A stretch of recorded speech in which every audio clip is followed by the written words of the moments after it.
Hey, this is Mike Shaw with Shaw Ag Solutions. We're just east of Fairfield, south central Nebraska, looking at some pivot bio proven.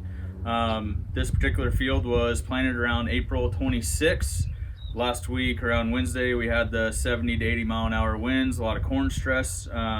This particular field had about 230 to 240 pounds of N on it, and I'll let Matt describe some of the plants.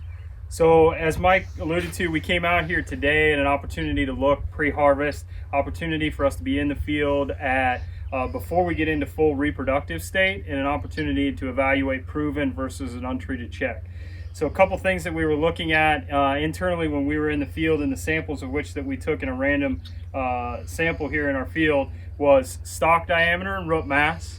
Understanding that our microbe goes in furrow during planting, and an opportunity for that plant to uptake it, feed off of root exudates in order to feed that plant hour by hour, day by day. So when we looked at the structure of these plants, we took into consideration very much in our untreated what our root mass was, and what understanding what our fibrous root hairs were and what value that brings to the plant from a nutrient uptake standpoint, as well as full-on stalk diameter.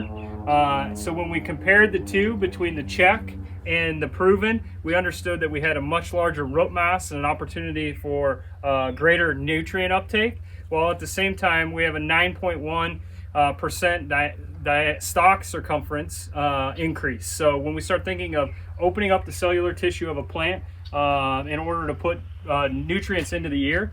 The other thing that was interesting is when we started to look at brace roots. Here on the proven side, we had 2 brace roots in a third set coming out in order to help structure and support that plant during the wind, as Mike had referenced in his remarks. So starting just to see overall plant health. So as we turn the page into the reproductive cycle, we fully understand that once we get into taking whole plant nitrogen tests, that we should have an opportunity to feed that ear, have better grain fill, and meet the grower demand.